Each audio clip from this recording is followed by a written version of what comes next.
जय श्री राम। यह तो हम सभी जानते हैं कि लंकापति रावण ने किस प्रकार माता सीता का हरण किया और अपने काल को आमंत्रित किया। लेकिन क्या आपको यह भी ज्ञात है कि सीता हरण से कई वर्षों पूर्व रावण ने किया था राजमाता कौशल्या का भी हरण? अगर नहीं तो आइए जानते हैं आनंद सागर में वर्णित इस प्रसंग के बारे में।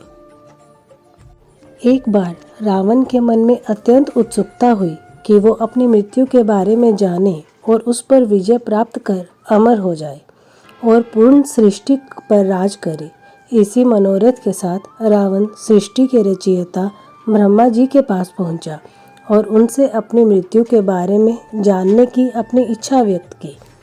ब्रह्मा जी मुस्कुराकर बोले, हे दशानन, मृत्यु तो अकाट्य सत्य है।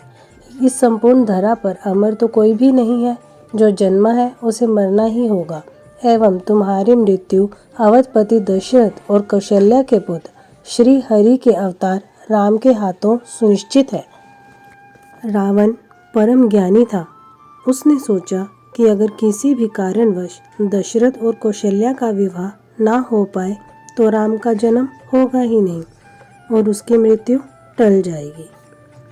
उसने एक युक्ति सोची और जिस दिन कौशल्या और दशरथ का विवाह होना था उसी दिन उसने कौशल्या जी का अपहरण कर लिया। अपहरण करके उसने उन्हें एक बड़े से मायावी बक्से में बंद करके बहुत दूर एक सुनसान द्वीप पर रखाया। अब रावण एकदम निश्चिंत और प्रसन्न था, क्योंकि उसके अनुसार उसने अपनी मृत्यु को टाल दिया था। परंतु जैसा कि ब्रह्मा जी ने कहा था कि मृत्यु एक अकाट्य सत्य है, वो तो आनी ही है। तब देव ऋषि नारद ने यह वाकया राजा दशरथ को कह सुनाया, जिसके बाद राजा दशरथ अपनी सेना सहित उस द्वीप पर जा पहुँचे जहाँ कौशल्या जी मूर्छित अवस्था में बक्से में बंद थी। राजा दशरथ उन्हें सकुशल अपने साथ अवधपुरी ले आए, जहाँ पूरे विधि विधान से दोनों का विवाह पूर्ण हुआ। फिर किसी प्रकार अग्निदेव के आशीर्वाद से उन्होंने श्री हरि विष्णु के अवतार प्रभु श्री राम को जन्म दिया और राम द्वारा कैसे रावण का वध किया गया यह हम सब भली भांति जानते हैं। यह थी कौशल्या जी के हरण की कहानी।